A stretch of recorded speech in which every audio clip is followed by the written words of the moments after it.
ஐந்தாம் தமிழ்ச்சங்க நேயர்கள் அனைவருக்கும் வணக்கம். செப்டம்பர் மாதம் 28ஆம் தேதி ஞாயிற்றுக்கிழமை அன்று விஷ்ணு ஆண்ட திருச்சிராப்பள்ளியில் நம் தமிழர்களின் வரலாற்றை தெரிந்து கொண்டு முறைப்படி விஷ்ணுவிற்கு விழா எடுக்கப்பட்டது. அந்த விழாவில் ஏராளமான தமிழர்கள் கலந்து கொண்டார்கள். அன்று பல கலை நிகழ்ச்சிகள் நடைபெற்றது. மாணவர்களுக்கு பரிசும் வழங்கப்பட்டது. அது மட்டுமில்லாமல் ஐந்தாம் தமிழ்ச்சங்க நிர்வாகிகள் அனைவரும் தங்களது கருத்துக்களை பகிர்ந்து கொண்டார்கள். அனைவரும் இந்த விழயத்தை முழுமையாக பாருங்கள். அனைவருக்கும் வணக்கம். தமிழுக்கும் தமிழருக்குமான மிக நீண்ட வரலாற்றில் நம் முன்னோர்கள் மற்றும் கடவுளர்களின் வரலாறு என்பது மிகவும் பெருமைக்குரியது. கல் தோன்றி மண் தோன்றா காலத்தே வாளோடு முன் தோன்றிய மூத்த இனம் தமிழ் இனம் என்னும் வாக்கியத்திற்கு ஏற்ப நம் தமிழரின் பெருமை அளப்பெரியது. அதில் நம் ஆதிநாதனான சிவனில் தொடங்கி நமது ஆசீவகத்தை தாபித்த நமது வீட்டினன் வரை அவர்கள் கண்ட ஆன்மீகமும் அறிவியலும் தமிழரின் பெருமைக்குரியது. தமிழர் கடவுளர்களான சிவன், முருகன், திராவண இந்திர கும்பகர்ணன், கருத்தினன், பஞ்சபாண்டியர்கள் இவர்களை தொடர்ந்து கலியுகத்தில் கலியே அச்சப்பட்டு நடுங்கி இவர் நிர்வாண நிலை எய்தும் வரை உலகத்தில் ஏதொரு தீதும் நடந்திராது எம் மக்களை காத்து நின்ற கலியுக நாயகன், கல்லணை கட்டிய கரிகாலன், தமிழ்குடியான கள்ளர்குடியில் பிறந்த கல்லழகர், இந்த பாரதத்தையே கட்டியாண்ட பரதராஜன், திருமால் என்னும் திருமாவளவன், பெருமாள் என்னும் எங்கள் பெருமானவன், விஞ்ஞானத்தின் உச்சம் அவன், அவனே எங்கள் வீட்டினன்.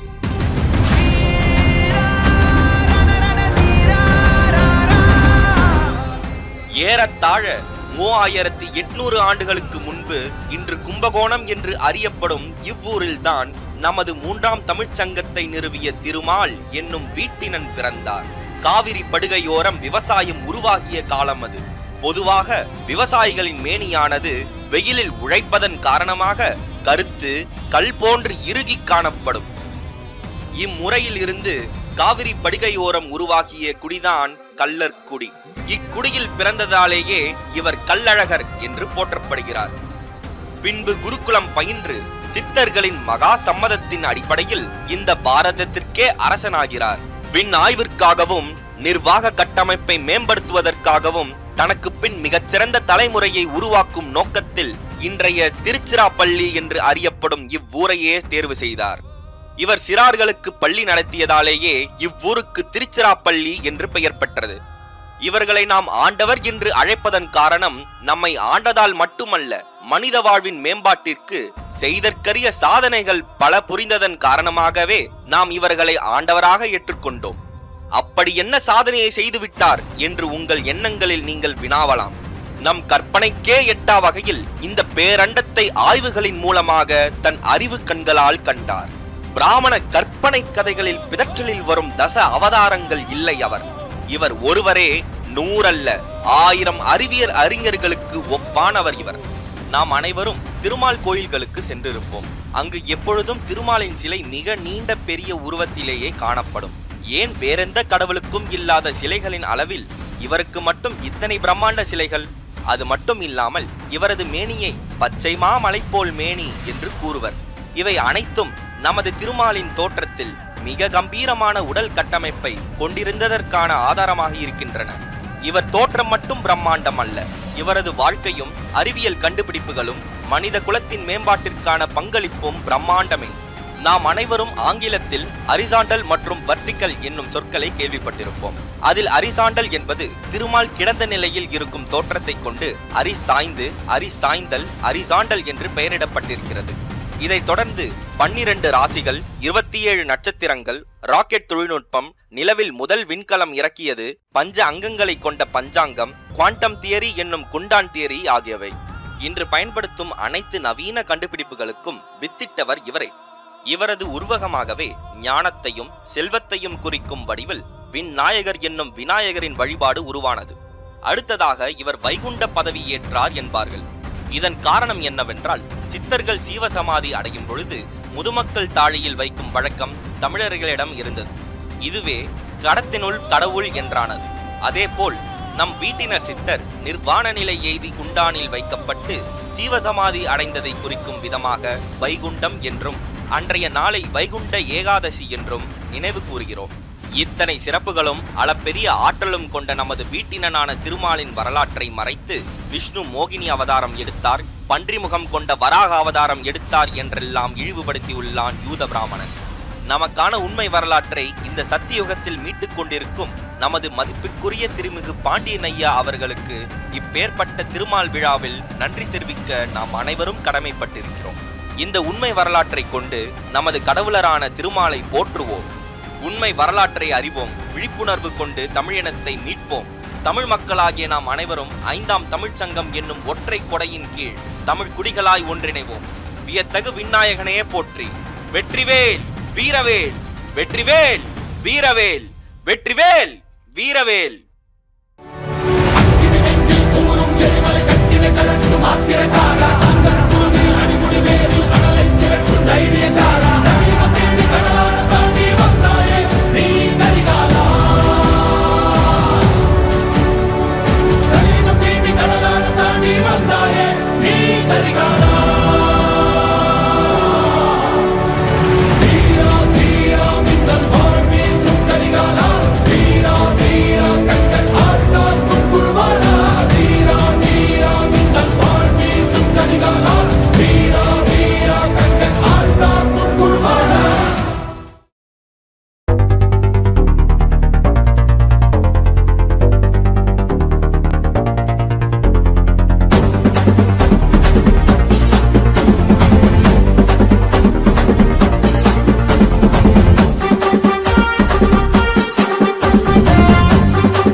மாதங்களுக்கு 12 ராசிகளை உருவாக்கினவர் விஷ்ணு. அப்புறம் அவர் தான் 27 நட்சத்திரங்களை. நிலவு ஒவ்வொரு நாளும் தன்னோடு இருக்கும் ஒரு இடத்திலே ஒரு நட்சத்திரம் உருவாக்குறாரு. அதுக்கெல்லாம் ஒன்று கிருஷ்ணன் பேரால் ஒன்று, அந்த மாதிரிலாம் இது ராவணேந்திரன் பேரால் ஒன்றுன்ட்டு நிறைய பேர் 27 நட்சத்திரங்களை ஒவ்வொரு ஆளுமையில் குறிக்கும்படி உருவாக்கியிருக்காரு. நான் வீடியோலாம் போட்டிருக்கோம், அதை நான் நீங்கள் பார்க்கலாம். 27 நட்சத்திரங்கள். அப்புறம் இவர் கம்ப்யூட்டருக்காரன்னா ஜாவா இருக்குது பாருங்கள் ஆச்சுங்களா. கும்பகோணம் டிகிரி காப்பி ஆச்சுங்களா. கும்பகோணத்தில் தான் விஷ்ணு பிறந்தாருங்க.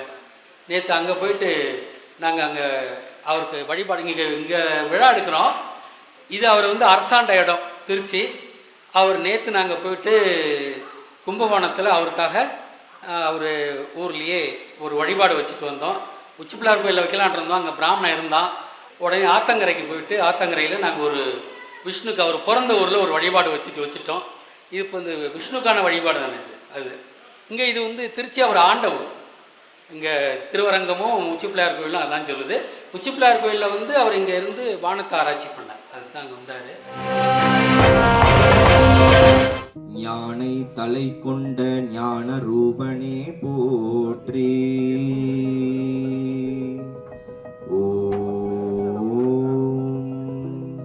சங்கடம் தீர்க்கும் சதுர்த்தி நாயகனே போற்றி.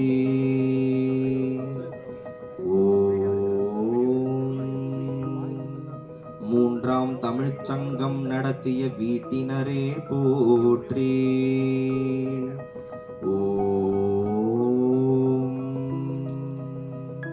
கல்லணை கட்டிய கரிகாலனே போற்றி.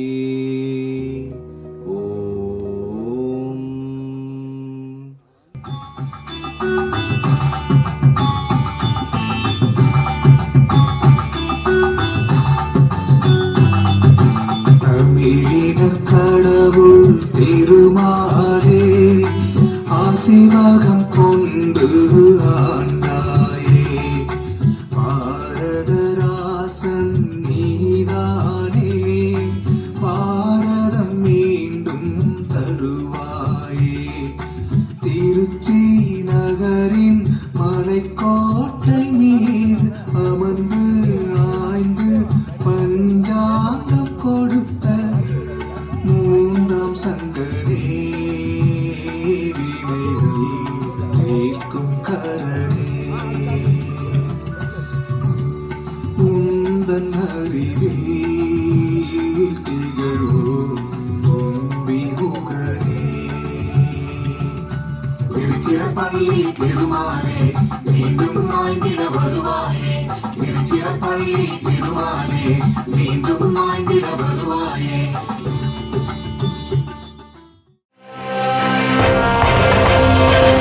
திரு நெப்போலியன் பறையர் அவர்களை தமிழர்கள் மற்றும் யூதர்கள் சார்ந்து பேச அழைக்கிறேன்.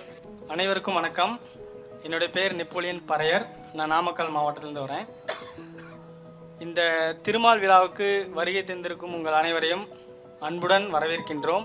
இப்போது விஞ்ஞானிகள் ஐயாவுடைய விளியங்கள் பார்த்த எல்லாருக்குமே தெரியும். ஆனால் நாம் படித்தது ஒரு மாதிரி இருக்குது புத்தகத்தில். ஆனால் உண்மையான வரலாறு என்னன்னு நம்ம இப்போ எல்லாம் தெரிஞ்சுக்கிட்டோம். ஸோ இப்போ இருக்கிற நம்ம யூஸ் பண்ணுற விஞ்ஞானங்கள் எல்லாமே கடந்த ஒரு 1800களிலிருந்து தான் வந்து ஒரு 300 வருட காலத்திலே இவ்வளோ பெரிய விஞ்ஞான வளர்ச்சி வந்து ஏற்பட்டுருது அப்படின்னு சொல்கிறாங்க. இது வந்து ஒரு சாத்தியமில்லாத ஒன்று அப்படின்ட்டு நம்ம ஐயாவுடைய விளியங்களை பார்க்க தான் நமக்கே புரியுது. ஏன்னா ஒரு விஞ்ஞான வளர்ச்சிங்கிறது ஆரம்ப கட்ட நிலையிலிருந்து அது திரும்ப அதோடைய அப்டேட்ஸ் வரணும்னா அதுக்கு பல 100 ஆண்டுகள் வந்து ஆகும். ஆனால் இவங்க எல்லாமே வந்து நம்மளுடைய விஞ்ஞானங்களை வந்து திருடி வச்சுட்டு தான் இன்றைக்கி வந்து அந்த ஓலைச்சுவடிகள் பல விஷயங்களை எடுத்துக்கிட்டு இன்றைக்கி ரீசர்ச் அப்படிங்கிற பேரில் அவங்க ஒவ்வொன்றா நம்மளுடைய விஞ்ஞானிகளை திருப்பி நமக்கே வந்து சொல்லி கொடுத்துட்ருக்காங்க. ஆனால் இதுக்கும் வந்து சொந்தக்காரங்கள் நம்ம தமிழர்கள் தான், அவங்க நம்மளது கடவுளர்கள் தான். இன்றைக்கி நம்ம கடவுளர்கள் விஞ்ஞானிகளாக பார்க்கறதுனால தான் நம்ம அது முறையாக நம்ம வணங்குறோம். ஏன்னா நம்ம முறையாக வணங்கும் போது தான் கடவுளோடைய அருள் நமக்கு கிடைக்கும். இது வரைக்கும் நம்ம யார் கடவுள்னே தெரியாமல் தான் வணங்கிட்டு இருந்தோம். ஸோ இந்த கடவுளை நாம் இன்றைக்கி முறையாக வணங்குறதுக்கு காரணமும் நமது முனைவர் பாண்டியன் ஐயா தான். ஸோ இப்போ இந்த கடவுளர்களை முறையாக வணங்கும் போது தான் நம்மளுடைய உயர்வு என்ன அப்படின்னு தெரியுது. நம்ம கடவுளர்கள் செய்த ஆக்கப்பூர்வமான விஷயங்கள் என்ன அப்படின்னு நம்ம புரிஞ்சு நம்ம வழிபாடாக வந்து துவங்கிட்டு இருக்கோம். ஸோ இந்த விஞ்ஞானிகள் அப்படிங்கிறவங்க இவங்க எல்லாருமே இந்த ரைட் சைடு இருக்கிற எல்லாருமே வந்து போலிகள் தான். இவங்கெல்லாம் வந்து கட்டமைத்தவர்கள், போலியாக பெயர் சூட்டி நம்மளை தாழ்மையாக நினைக்க வேண்டும் என்பதற்காகவே இவர்களை விஞ்ஞானிகள் என்று நம்மிடம் திணித்து உள்ளார்கள். ஸோ இந்த விஞ்ஞானிகள் யார் அப்படின்னா, உண்மையான கண்டுபிடிப்பு விஞ்ஞானிகள் யாருன்னா நம்ம தமிழர்கள் தான், நம்ம கடவுளர்கள் தான். ஸோ இந்த விஞ்ஞானிகள்ங்கிறது வேற தமிழர்களை தவிர வேற எந்த இனமுமே வந்து கிடையாது. தமிழர்கள் தான் உண்மையான விஞ்ஞானிகள். இதையும் நாம ஐயா மூலியமாக தான் நம்ம தெரிஞ்சுக்கிட்டோம். அடுத்ததாக பார்த்தோம்னா அருமுனை நட்சத்திரம். அருமுனை நட்சத்திரம் அப்படிங்கிறது இப்போ 6 முகங்கள் வருது. 6 முகம் நம்ம முருகர் உருவாக்குனது. அதாவது சிவலிங்கத்தோடைய ஈர்ப்பரிமான வடிவம் தான் இந்த அருமுனை நட்சத்திரம். இதை வந்து உருவாக்குனவர் நம்ம முருகர் தான். அந்த சிவலிங்க வடிவத்தினுடைய தத்துவத்தை சுருக்கி அதை வந்து அருமுனை நட்சத்திரமாக அவர் உருவாக்குறாரு. இது வந்து ஆணும் பெண்ணும் வந்து இணையிற ஒரு குறியீடு, அதுதான் வந்து இந்த அருமனை நட்சத்திரம். ஆனால் இதை வந்து இப்போ யார் யூஸ் பண்ணுறாங்கன்னா, இந்த பக்கம் ரைட் சைடு பார்த்தீங்கன்னா இஸ்ரேல் கொடியில் வந்து இந்த சின்னம் இருக்கும். அங்கே வாழ்கிறவங்க யாருன்னா யூதர்கள். ஸோ அந்த தமிழர்கள் யூதர்கள் அப்படிங்கிற விஷயம் வந்து பார்த்திங்கன்னா கடந்த 7500 ஆண்டுகளாகவே வந்து நடந்துக்கிட்டு தான் இருக்குது. இந்த நம்மளுடைய விஷயங்கள் எல்லாமே அவன் திருடிட்டு தான் அவனை தன்னை உயர்வாக காட்டிக்கிறான். அவனுக்குன்னு வந்து சொந்தமாலாம் எதுவுமே கிடையாது. எல்லாமே வந்து தமிழர்களிடம் திருடப்பட்டதான். இது எப்போ அவனுக்கு சொந்தமாக மாறுதுன்னா, அதிகாரம் வந்து எப்போ அவன் கைக்கு போச்சோ அப்போ வந்து அவனுக்கு சொந்தமாக வந்து மாற்றிக்கிட்டான். ஸோ இப்போ இதை நம்ம எப்படி மீட்டெடுக்கணும்னா, வேற எந்த இனமும் இதெல்லாம் மீட்டெடுக்க முடியாது. ஏன்னா இதுக்கான சொந்தக்காரர்கள் நாம தான். ஸோ நாம தான் மீட்டெடுக்கணும். நம்ம மீட்டெடுக்கிறதுக்கு நம்ம ஐயாவை தான் வந்து நமக்கு வழிகாட்டிகிட்டு இருக்காங்க. ஸோ இந்த விஷயமும் நம்மக்கிட்ட இருந்து திருடின விஷயம்தான். அருமனை நட்சத்திரங்கிறது நம்ம முருகர் கண்டுபிடித்த ஒரு விஷயம். அடுத்தது இது வந்து தாமரை. இது வந்து ஒரு சின்ன ஒரு இன்ஃபர்மேஷன் சொல்கிறேன். ஏன்னா எல்லாரும் நம்ம சின்னத்தை பார்த்துட்டு வந்து இது பிஜேபியோடைய சின்ன மாதிரி இருக்குது அப்படிங்கிற மாதிரி சொல்லுவாங்க, கேட்பாங்க ஒரு சிலர். ஆனால் இதுக்கு ரெண்டுக்கும் ஒரு வித்தியாசம் இருக்குது. அதை பார்த்தீங்கன்னாலே உங்களே தெரிஞ்சிடும். அந்த வலது பக்கம் இருக்கிறது பாலைவன தாமரை. பாலைவனத்தில் வந்து தாமரை வளருங்களா? பாலைவனத்தில் தாமரை வளராது. ஸோ அப்போ ஏன் அந்த சின்னம் வந்து அவங்க கொடுக்கணும் அப்படின்னா, நம்ம தமிழருடைய சின்னமே வந்து தாமரை தான். அதுதான் நம்ம அவங்க யூஸ் பண்ணியிருக்காங்க. ஆசீவக குறியீடு தாமரை சின்னம். அவன் அந்த ஆசீவகத்தை அழிச்ச குறியீடாக தான் இந்த பாலைவன தாமரையை அவன் யூஸ் பண்ணிருக்கான். இப்போது அவன் வந்து தமிழ்நாட்டில் தாமரை மலரக்கூடாது அப்படிங்கிறதுல ரொம்ப உறுதியாக இருக்காங்க. இன்றைக்கி வந்து அவங்க தமிழ்நாட்டில் வந்து அவங்க வர முடியாது அப்படின்னு நம்ம சொல்கிறோம், என்னதான் சொல்கிறோம். ஆனால் அவங்களுடைய கண்ட்ரோலில் தான் இன்றைக்கி இருக்குது. அதை வந்து யாரும் மறுக்க முடியாது. அவங்க ஆட்சியில் இல்லைனாலுமே கண்ட்ரோல் வந்து அவங்கக்கிட்ட தான் இருக்குது. ஸோ இந்த திட்டமிட்டே வந்து தமிழ்நாட்டில் வந்து ஆசீவகம் என்ற தாமரை மலரக்கூடாது என்பதற்காகவே இந்த பாலைவன தாமரையை அவங்க உருவாக்கிறாங்க. ஸோ இந்த பாலைவன தாமரையிலேருந்து ஆசீவக தாமரை மலரணும் அப்படிங்கிறதுக்காக தான் ஐயா வந்து ஆசீவக தாமரையை உருவாக்குனார். ஸோ அதன் மூலியமாக தான் பல வரலாற்று உண்மைகளை மீட்டெடுத்தார். ஸோ நம்ம எங்கே தொலைச்சோமோ அங்கே தான் நம்ம வரலாறு இருக்குது, அங்கே தான் நம்ம மீட்டெடுக்கணும். ஐயா வந்து அதுக்கான பாதையை பிடிச்சி அதுக்கான ஆய்வுகளை பண்ணி இன்றைக்கி தொடர்ந்து பல தமிழர்களுக்காக பல முன்னெடுப்புகளை வந்து எடுத்துகிட்டு இருக்காங்க. அது நம்ம எல்லாருக்குமே தெரியும். ஸோ இந்த நேருக்கு நேரான எதிரிகளை வந்து நமக்கு அடையாளம் காமிச்சது முனைவர் திரு பாண்டியன் ஐயா தான். ஸோ இந்த எதிரிகளை நாம் அடையாளம் கண்டு விட்டோம். இனி நாம் அடுத்து செய்ய போவது எதிரிகளிடம் போராடுவது. அதுக்கும் வந்து ஐயா தீர்வு சொல்லிட்டாங்க. நம்ம போராட தேவையில்லை. மக்களுக்கு விழிப்புணர்வு ஏற்படுத்தினாலே அவன் தானாக ஓடிடுவான். ஏன்னா அவன் வரலாறை மறைக்கிற வரையும் தான் அவன் நம்மளை அடிமைப்படுத்த முடியும். வரலாறு நம்ம தெரிஞ்சுக்கிட்டு நம்ம துணிஞ்சு நின்னோம்னாலே அவனுக்கு இங்கே இடம் இல்லை. அது அவனுக்கு நல்லா தெரியும். அதனால தான் இன்றைக்கி நம்மளை போதையிலையும் மது பழக்கம்னு பல என்டர்டெயின்மெண்ட்டில் நம்ம கவனத்தை சிதறடிச்சிட்டு இருக்காங்க. ஸோ இதுலேருந்தெல்லாம் வந்து இப்போது ஒரு நடிகர்லாம் வரான் அப்படின்னா நம்ம தான் சிந்திக்கணும். நம்ம வந்து அவன் அதுக்கு தகுதியானவனா அப்படின்னு நம்ம யோசித்து அதை எல்லாமே வந்து முற்றிலும் தவிர்த்து விட்டு நாம் அடுத்து என்ன செய்ய வேண்டும், நம்மளுடைய தமிழர் விடுதலைக்காக நம்ம என்ன செய்ய வேண்டும் என்ற ஒரு முனைப்போடு இயங்கினோமானால் நிச்சயம் கடவுளின் ஆசி நமக்கு துணை நிற்கும். ஐயாவின் வழியில் பின்தொடருமே ஆனால் கூடிய விரைவில் நம்மளுடைய விடுதலைங்கிறது நிச்சயம் என்பதை மகிழ்ச்சியுடன் தெரிவித்துக் கொள்கிறேன். நன்றி, வணக்கம். தமிழர் வரலாறு எப்படி இருந்தது, அது எப்படி நம்மிடமிருந்து திருடப்பட்டது என்பது குறித்து சிறப்பாக பேச்சுரை நிகழ்த்திய திரு நெப்போலியன் பறையர் அவர்களுக்கு ஒரு சிறப்பான வாழ்த்துக்கள். இதில் அவர் சொன்னார் இல்லைங்களா, இப்போ ஒரு சிலருக்கு புதுசாக இருக்கும், மற்றவங்க பெரும்பாலானவர்களுக்கு இந்த சன்னல் பற்றியும் ஐயாவனோட வரலாற்று ஆய்வு பற்றியும் தெரியும்.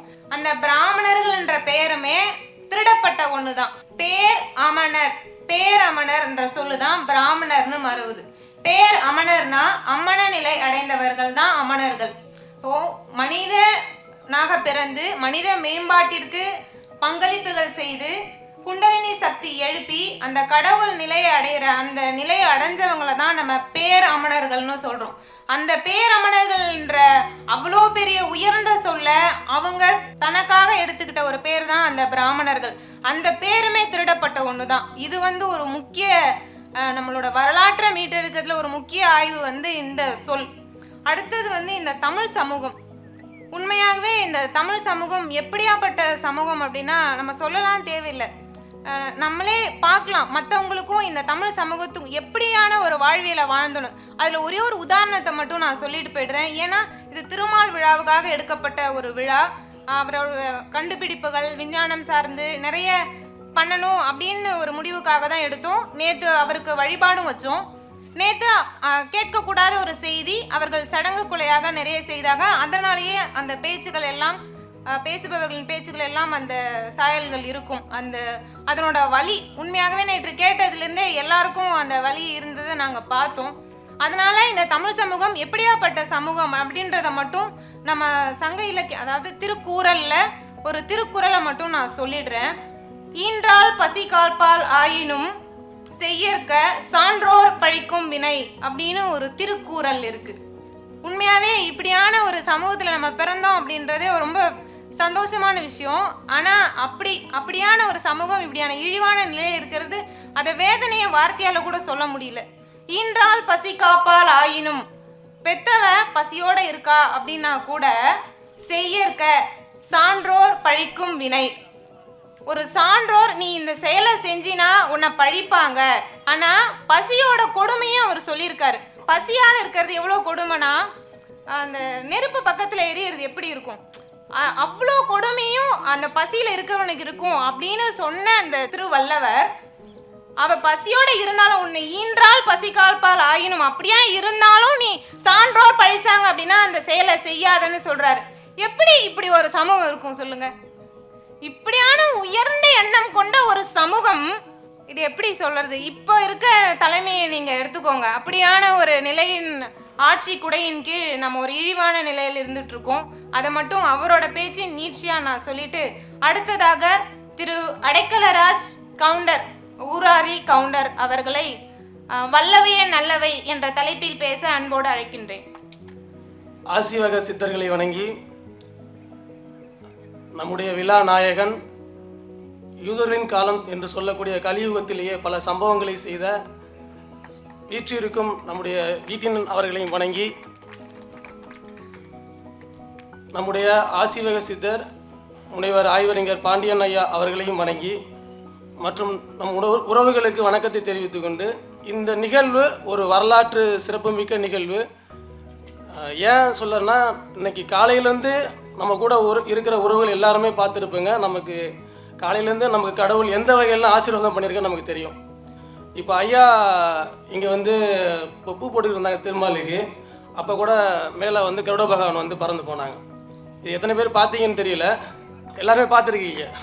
ஸோ நம்முடைய கடவுள் நமக்கு முழுமையாக உறுதுணையாக இருக்கிறாரு. அப்போ நம்ம நல்லவராக இருந்தால் மட்டும் பத்தாது, வல்லவர்களாக மாறணும். ஏன்னா இந்த உலகம் நல்ல வகைகளை அழித்து கொண்டு தான் இருக்குது. ஸோ நம்ம அதுக்கு முன்னாடி ஏன் வரலாற்று சிறப்புமிக்க நிகழ்வு அப்படின்னா, முதலாக 5ஆம் தமிழ்ச்சங்கத்தின் வெளியரங்கு கூட்டம் இந்த ஆசை அரங்கத்தில் நடத்தப்படுகிறது என்பது வரலாற்று சிறப்புமிக்க நிகழ்வு. அந்த நிகழ்வை இந்த இடத்தில் நான் பதிவு செய்ய விரும்புகிறேன். இதுக்காக நம்முடைய சங்க நிர்வாகிகள் எல்லாருமே ரொம்ப அரும்பாடுபட்டு இந்த நிகழ்வை ஏற்பாடு பண்ணியிருக்கிறாங்க. அவங்களுக்கு ரொம்ப நன்றி. ஏன்னா இது வந்து ஒரு கனவு, எங்களோட நீண்ட கால கனவு. ஒரு வெளியரங்க கூட்டம் அரசாங்க அனுமதி பெற்று நடத்தப்பட வேண்டும் அப்படிங்கிற ஒரு வெளியரங்க கூட்டம் நடத்தணும் நீண்ட கால கனவை நம்முடைய திருமால் நடத்தி வச்சிருக்கார். ஸோ எல்லாருமே இங்கே இருக்கவங்க நல்லவர்கள். ஆனால் வெளி உலக நம்ம வந்து ஒரு களத்தில் இறங்கி போராடணும் அப்படின்னா நம்ம ரொம்ப ரொம்ப பயப்படுறோம், அச்சப்படுறோம். இது எல்லாத்துக்குமே இருக்கிறதா. இப்போ நமக்கு உடம்பு சரியில்லை, நம்ம என்ன பண்ணுவோம்? ஃபஸ்ட்டு வந்து மருத்துவர்கிட்ட போவோம். அடுத்து நான் என்ன பண்ணுவோம், எங்கே போவோம்னா கடவுளை பார்ப்போம். எல்லாமே அதானே பண்ணுறோம். இனிமேலும் அதான் பண்ண போகிறோம். நமக்கு உடம்பு சரியில்லை மாதிரி இந்த சமுதாயத்துக்கும் உடம்பு சரியில்லை, அதான் உண்மை. நாம் எங்கே போகணும்? கடவுள்கிட்ட போகணும். நம்முடைய அடுத்த போராட்டம் கடவுளை நோக்கி தான் இருக்கணும். நீ வீதியில் போராடினாதான் உனக்கு பிரச்சனை.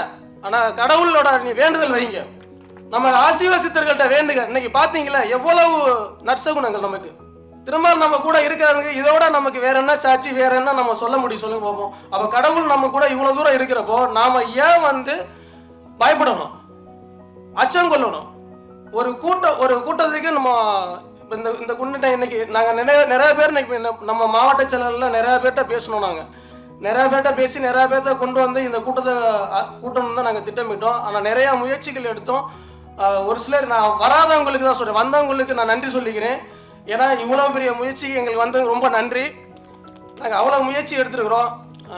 வராதவங்களுக்கு தான் நான் திரும்ப திரும்ப சொல்கிறது என்னென்னா, நீங்கள் வந்து நல்லவர்களாக இருந்து இந்த சமுதாயம் நல்லா இருக்குன்னு நினச்சிட்டு வீட்டிலே இருந்தீங்கன்னா நிச்சயமாக இந்த சமுதாயத்தை மாற்ற முடியவே முடியாது. நீங்கள் வெளியில் வாங்க. அட்லீஸ்ட் நீங்கள் கோயிலுக்கு போகும்போது தினந்தோறும் நான் நல்லா இருக்குன்னு நினைக்கிற நீங்கள் இந்த சமுதாயம் நல்லா இருக்க வேண்டும் என்று நம்முடைய சித்தர்களிடம் வேண்டுதல் நிச்சயமாக வைங்க. அந்த வேண்டுதலை நிச்சயமாக நிறைவேற்றி கொடுப்பாங்க. ஐயா சொல்லுவாங்க, விழிப்புணர்வு அற்ற எந்த உயிரும் பிழைத்து வாழவே முடியாது. நீங்கள் விழிப்புணர்வு அடையலைன்னா இந்த சமுதாயத்தில் அவங்களால வாழவே முடியாது. நான் நல்லா இருக்குன்னு நினைச்சிங்கன்னா ஐயா சொல்லுவாங்க, உங்களை சுற்றி இருக்கும் நல்லா இருக்கணும். உங்க சுற்றி இருக்க எல்லா அயோக்கியனா வச்சுட்டு நீங்க எப்படி வீட்டுக்குள்ள நல்லா இருக்க முடியும்? நீங்க வீட்டுக்குள்ள மட்டும்தான் இருக்க முடியும். உங்க காம்பவுண்ட் தாண்டி வெளில கூட வர முடியாது. அப்ப இந்த சமுதாயம் நல்லா இருக்கும் நீங்க நினைக்கிறீங்க, ஆனா செயல்பாட்டில் காட்டல. இங்க திரும்ப சொல்றேன், இங்க வந்தவங்க சொல்லல, வராத உறவுகளுக்கு தான் நம்ம சங்கத்துல உறுப்பினர் வந்து நிறைய பேருக்கு வேலை பொருள் இருக்கும். ஆனா வேலை பொருளை தாண்டி வரணும். ஏன்னா இது ஐயாவோட கனவு. இன்னைக்கு கூட ஐயாட்ட பேசும்போது அவங்க என்ன அவங்க சொல்றது என்னன்னா, நம்முடைய கொள்கை வெற்றி அடைய வேண்டும், நம்முடைய தத்துவம் வெற்றி அடைய வேண்டும். அவங்க அப்படிதான் சொல்றாங்க. ஐயாவே எனக்கு என்னப்பா இருக்கு, என் தத்துவம் ஜெயிச்சா போதுப்பாங்கிறாங்க. சாதாரண தத்துவம் இல்லைங்க அது இந்த உலகத்தையே புரட்டி போட்ட தத்துவம். அந்த தத்துவத்தை நம்ம எப்படி விட்டுட்டு வர முடியும்? அப்ப நீங்க ஏன் வந்து எல்லாரும் புரிஞ்சுக்கிட்டு திரும்ப திரும்ப போய் நம்ம அவங்க காலையில் நம்ம அது எனக்கு அவங்கள்ட்டே போய் அவங்க இதுலேயே எல்லாமே பார்த்தீங்கன்னா அப்படி இருக்கு. ஐயா வந்து ஒரு திரும்ப நான் ஐயா வந்து என்னன்னா ஒரு தீர்க்கதரிசி அப்படிங்கிறத ஐயா வந்து நீண்ட ஒரு 4-5 ஆண்டுகளுக்கு முன்பே சொல்லிட்டாங்க. தமிழகத்தில் 2026 ஒரு மிகப்பெரிய மாற்றம் வரும்னு. அதற்கான அரசியல் நகர்வுகளும் இன்றைய காலகட்டங்கள் இருக்கிறது. ஐயா வந்து திருமாவை பற்றி என்னைக்கே சொல்லிட்டாங்க, அவன் ஒரு தமிழர் இல்லைன்னா. ஆனால் இன்னைக்கு பார்த்தீங்கன்னா அது வெட்ட வெளிச்சமாக எல்லாரும் பேசப்படுது. அதேமாதிரி ராமதாஸை பற்றி என்னைக்கே சொல்லிட்டாங்க ஐயா, இன்னைக்கு அது வெட்ட வெளிச்சமாக பேசப்படுது. சீமானை பற்றி என்னைக்கே சொல்லிட்டாங்க, இன்னைக்கும் சீமான் வந்து ட்ரோல் மெட்டீரியல் ஆகிறாரு. ஸோ எல்லாமே இங்கே தமிழ்நாட்டில் ஒரு மிகப்பெரிய வெற்றிடம் ஏற்படுது. இது ஒரு புரட்சிக்கான அடித்தளமாக இருக்கலாம். ஒரு தலைமை வந்து வேண்டும் அப்படிங்கிறது, அந்த தலைமை நாம இருக்கணும். அப்படின்னா நாம எப்படி இந்த செயல்பாடை வீரியமாக எடுக்கிறோம், ஐயாவோட தத்துவத்தை நம்ம எப்படி எடுத்து கொண்டு போகிறோம், நம்ம ஐயாவோட தத்துவத்தை தெரிஞ்சவங்க அதை எப்படி அடுத்த நிலைக்கு கொண்டு போகிறோம் அப்படிங்கிறத நம்ம செயல்படணும். அது இறுதியாக வந்து ஐயா சொல்லுவாங்க, இது வந்து சத்திய யுகம், முருகனின் யுகம், 5ஆம் யுகம், தமிழர்களுக்கான யுகம். தமிழர்கள் இந்த மண்ணை நேசிக்க வேண்டும். தமிழர்களாகிய நாம் இந்த மண்ணை நேசிக்க வேண்டும். நாம் இந்த மண்ணை ஆள வேண்டும். தமிழர்கள் தமிழ்நாட்டை ஆள வேண்டும். இப்போ நமக்கு 2.0 சேனல் முடக்கப்பட்டது எல்லாத்துக்குமே தெரியும். நமக்கு எல்லாத்துக்குமே தெரியும். இது இந்த சேனலுக்கு நெருக்கடி எப்போ ஆரம்பிக்குதுன்னா, தமிழர்கள் நம்ம குடி ஒற்றுமையை பேசுகிறப்ப ஆரம்பிக்குது. இங்கே தமிழர்கள் குடி ஒற்றுமை அப்படிங்கிறத அந்த இதுக்குள்ளே வரக்கூடாது. ஒற்றுமை அப்படிங்கிறத தமிழன் ஒன்றா இருக்கக்கூடாது அப்படிங்கிறத அவங்களோட திட்டம். ஸோ அதுக்கப்புறம் தான் இந்த சேனலுக்கு வந்து மிகப்பெரிய நெருக்கடிகள் ஏற்படுது. அந்த சேனல் இன்னைக்கு மூடப்பட்டிருக்கு. அது எல்லா காரணமும் தெரியும். இது நல்லதுக்கு காலம் இல்லை போடுறாங்க, நல்லதுக்கு காலம் இல்லை அப்படின்னு சொல்லுவாங்க. இது கலியுகம் முடிந்தது, சத்தியுகம் பிறந்தது. இது முருகனின் யுகம், 5ஆம் யுகம், தமிழர்களுக்கான யுகம். நிச்சயமாக நாம் வெற்றியடைவோம் என்று கூறி விடைபெறுகிறேன். நன்றி, வணக்கம். இந்த நிகழ்ச்சியை ஆரம்பத்தில் இருந்து தொடர்ந்து ஒவ்வொரு நம்முடைய உறுப்பினர்கள் ஒவ்வொருவரும் ஒவ்வொரு விதத்திலும் செயல்பட்டு மிகவும் சிறப்பாக செயல்படுத்தியுள்ளீர்கள். குறிப்பாக நான் சொல்ல வேண்டும் என்றால், இங்கு உணவு வழங்கிய திரு யுவராஜ் ஐயா வந்து மிகவும் சிறப்பாக ஒவ்வொரு நேரத்திலும் எங்களுடைய இணையதள உரையாடல் முடிந்த பிறகு நைட்டு இரவு 11 மணிக்கு என்னை அழைப்பார். ஐயா, நீங்கள் ஒவ்வொருவரிடம் சொல்லிவிடுங்கள், கண்டிப்பாக இந்த முறை 1000 அல்ல 5000 பேர் வந்தாலும் என்னால் உணவு கொடுக்க முடியும். எப்படி என்று கேட்டேன். என்னால் முடியும், நீங்கள் கூட்டத்தை மட்டும் கூட்டுங்கள் என்று சொல்வார். அடுத்தபடியாக தம்பி சேதுவை சொன்னால், ஐயா எந்த நேரத்தில் வேணும் கூப்பிடுவாரோ என்று எனக்கு அச்சம் இருக்கும். எப்ப வேணாலும் கூப்பிடுவார். இரவு 12 மணியோ 1 மணியோ எப்ப வேணாலும் கூப்பிடுவார். காலையில வந்தா பாருங்க, நைட்டு 12 மணிக்கு கூப்பிடுவார், காலைல 7 மணிக்கு கூப்பிடுவார், காலைல 6 மணிக்கும் கூப்பிடுவார். அதுபோல நான் குறிப்பிட்டு சொல்ல வேண்டும் என்றால், நெப்போலியன் வசந்து, கவிக்குயில், என்னுடைய வீரமங்கை, வீரக்குரல் மங்கை, கவிக்குயில் எல்லா இடத்திலும் தடம் பதித்தவர்கள். நான் நன்றி சொல்ல வேண்டும் என்றால் ஒவ்வொருத்தரையும் தனித்தனியாகவே நன்றி சொல்ல வேண்டும். இந்த தமிழினம் ஒன்று கூட வேண்டும், இந்த தமிழ் குடிகள் ஒன்று கூட வேண்டும் என்பதற்காக அதை மதுரையிலே ஒரு கபாடி போட்டி நடத்த வேண்டும் என்று தம்பி சேது அந்த நேரத்தில் கேட்டுக்கொண்டார். செய்து விடுவோம் அப்படி என்று ஒத்துழைத்து நாங்கள் ஒரு தேதியையும் அறிவித்தோம். அந்த தேதியில் நம்மளுக்காகவே ஒவ்வொரு முறையும் பார்த்தால் இங்கு வந்து ஒவ்வொரு முறையும் நம்மளாவே ஒரு புதிய சட்டத்தை இந்த அரசாங்கம், ஆமா, ஒவ்வொரு முறையும் நாம வந்து தமிழ்நாடு கூட கொடியேற்றுவோம் என்று சொன்னோம். பொது இடத்தில் கொடி யாரு கொடியும் இருக்கக்கூடாது என்று உடனே அகற்றிவிட்டார்கள். இது மாதிரி ஒவ்வொரு விஷயம் சொல்லலாம். அதே போல வெளியரங்கு கூட்டம் நடத்த வேண்டும் என்று போனோம் ராமநாதபுரத்தில். அங்கேயும் நம்மளுக்கு அனுமதி கொடுத்து விட்டு திரும்ப நடத்தி விட்டார்கள். ஆனால் அதே இடத்தில் நம் கூட்டத்தை நடத்தி மாபெரும் வெற்றியை அந்த இடத்தில் பறைசாற்றி வந்தோம். அடுத்தபடியாக அதே மாவட்டத்தில் கபாடி போட்டி நடத்த வேண்டும் என்று 14ஆம் தேதி செப்டம்பர் 14ஆம் தேதி அறிவித்தோம். ஆனால் அதற்கு அனுமதி மறுக்க வேண்டும் என்று காவல்துறையிடம் சொல்லி நம்மளை எச்சரித்து விட்டார்கள். ஆனால் அதற்கு முன்னதாகவே நாங்கள் அந்த கபாடி போட்டியை நடத்தி இந்த தமிழகம் பூரா எல்லா மக்களுக்கும் எங்களால் எல்லாமே முடியும் என்று அந்த விடயத்தை நாங்கள் செய்து முடித்தோம். இது போலதான் எல்லா செயல்களுமே. இதில் முதல் இந்த கூட்டம் வெளியரங்கு கூட்டம்.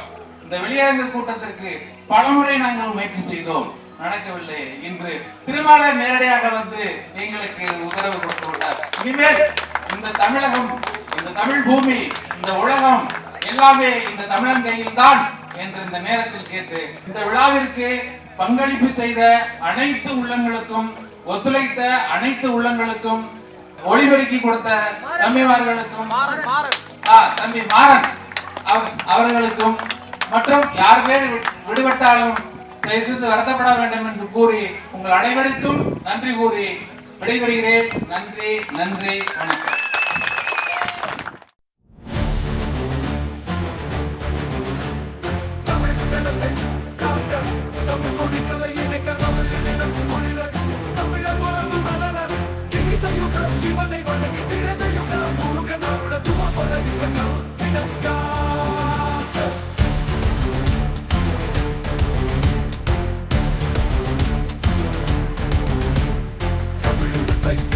தமிழ் துளிகளை இணைக்க, தமிழிடம் துளிர, தமிழர் வாழ்வு மலர, கிருதயுக சிவனை வணங்கி கிருதயுக முருகன் அருளத்துவா பழைய கருத்திடன் காக்க கலியுக வரதன் துணையில் சத்திய யுக அறிவர் தந்த தமிழர்களின் கட்சி இது 5ஆம் யுக கட்சி. சத்திய யுக அறிவர் தந்த தமிழர்களின் கட்சி இது 5ஆம் யுக கட்சி.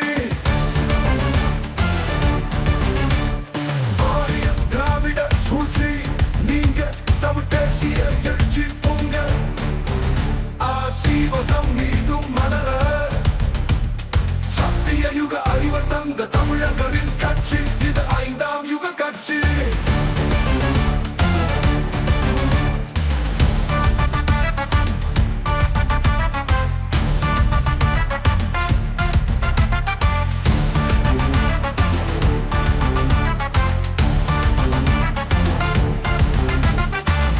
ஆதன் சொன்ன வேதமும், வேந்தர் கொடுத்த கல்வியும், வல்லவன் வகுத்த ஞானமும், வீட்டினரின் விஞ்ஞானமும் மீட்டு எடுக்க மீண்டும் வளர, சத்திய யுக அறிவ தந்த தமிழர்களின் கட்சி இது 5ஆம் யுக கட்சி.